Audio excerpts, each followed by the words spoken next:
ప్రముఖ పుణ్యక్షేత్రం కొమరవెల్లి మల్లన్న భక్తులకు శుభవార్త ఇది. హైదరాబాద్ నుండి కొమరవెల్లి మల్లన్న చెంతకు కేవలం 25 రూపాయలకి చేరుకోవచ్చు. ఎలా అంటే కొత్తగా ప్రారంభమైన రైల్వే స్టేషన్ ద్వారా ఇది సాధ్యం. కొమరవెల్లిలో నిర్మించిన స్టేషన్ ఖర్చు ఎంత, ఎప్పుడెప్పుడు ట్రైన్ అందుబాటులో ఉందనే వివరాల కోసం watch this story. Komuravelli Mallanna ఆలయానికి మరో కొత్త శోభ వచ్చింది. కొమురవెల్లిలో నూతనంగా నిర్మించిన రైల్వే స్టేషన్ ను కేంద్ర మంత్రులు కిషన్ రెడ్డి, బండి సంజయ్ ప్రారంభించారు. ఇది చారిత్రాత్మక ఘట్టమన్నారు కిషన్ రెడ్డి. 2 ఏళ్లలోనే రైల్వే స్టేషన్ నిర్మాణం పూర్తి చేసుకుని ప్రారంభించుకోవడం జరిగిందని గుర్తు చేశారు.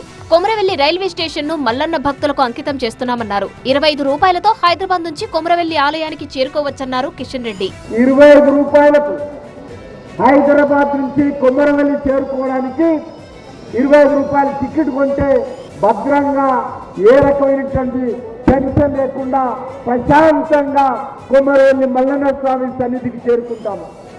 అదే కాదు, సీజనల్ టికెట్ 100 రూపాయలు కడితే నెల రోజుల వరకు ఎన్నిసార్లైనా రావచ్చు, ఎన్నిసార్లైనా పోవచ్చు. సీజనల్ టికెట్ కూడా ఇక్కడ ప్రారంభిస్తున్న విషయాన్ని సందర్భంగా మనం చేస్తా ఉన్నాము. కొమరవెల్లి మల్లన్న స్టేషన్ తో తెలంగాణలో రైల్వే కనెక్టివిటీ మరింత పెరిగింది. మున్ముందు మరిన్ని ప్రాంతాలకు రైల్వేలను విస్తరిస్తామని అంటున్నారు బీజేపీ నేతలు.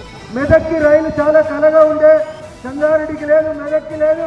కానీ 2 జిల్లా కేంద్రాలు మెదక్ మరియు సిద్దిపేట రెండింటికి రైళ్లు వచ్చినాయి. అట్లే ఈ రైల్ని కొత్తపల్లిగా కూడా తీసుకుపోవాలి. ఇది తెలంగాణ ఉద్యమం అప్పటి నుంచి మా కళ. మనోహరాబాద్ దగ్గర నుంచి కొత్తపల్లి వరకు, గజ్వేల్, సిద్దిపేట, సిరిసిల్ల, వేములవాడ నుంచి కొత్తపల్లి దాకా ఈ రైల్వే లైన్ పోతే తెలంగాణలో ఉన్నటువంటి మెజారిటీ ప్రాంత ప్రజలకి ఈ రైల్వే లైన్ వల్ల ఉపయోగం జరుగుతుందని చెప్పి నమ్మినాం. మా ఆశల్ని అటు అశ్విని వైష్ణవ్ గారు, ఇటు నరేంద్ర మోడీ గారి నాయకత్వంలో, స్థానిక మంత్రివర్యులు గౌరవనీయులు కిషన్ రెడ్డి గారి నాయకత్వంలో పూర్తి చేసుకుంటా ఉన్నాం. మల్లన్న రైల్వే స్టేషన్ కు కనెక్టివిటీ మరింత పెంచాలనే అభిప్రాయాలు కూడా వ్యక్తమవుతున్నాయి. దీన్ని అమృత్ భారత్ లో పెట్టి ఈ రైల్వే స్టేషన్ ని మల్టిపుల్ లైన్స్ తీసుకుపోయినట్టయితే ఈ పుణ్యక్షేత్రానికి ఇంటర్ స్టేట్ కూడా కనెక్ట్ అయ్యే అవకాశం ఏర్పడుతుంది. కాబట్టి దీన్ని మీరు ఒకసారి, నేను కూడా పార్లమెంట్లో ఉన్నప్పుడు రైల్వే మినిస్టర్ గారికి విన్నపం చేసుకుంటా. అలాగే ఇక్కడ కిషన్ రెడ్డి గారు, బండి సంజయ్ గారు కూడా ఉన్నారు కాబట్టి మినిస్టర్లు ఈ పుణ్యక్షేత్రానికి ఫ్రీక్వెంట్ రైల్ మూవ్మెంట్ తీసుకొచ్చే ప్రయత్నం చేయాలని కోరుకుంటున్నాం. తమ హయాంలోనే రైల్వేల అభివృద్ధి అత్యంత వేగంగా జరుగుతోందని అంటున్నారు బీజేపీ నేతలు.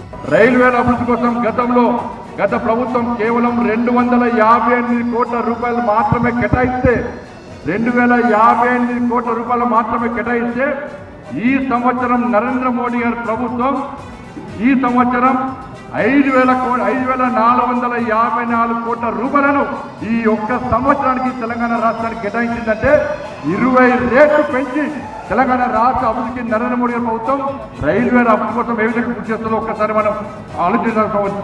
కొమురవెల్లి రైల్వే స్టేషన్ సాకారంలో కేసీఆర్ ప్రభుత్వ కృషి ఎంతో ఉందన్నారు బీఆర్ఎస్ ఎమ్మెల్యే పల్లా రాజేశ్వరరెడ్డి. భూసేకరణ దగ్గర నుంచి లీగల్ క్లియరెన్స్ వరకు అనేక చర్యలు బీఆర్ఎస్ హయాంలోనే జరిగాయన్నారు.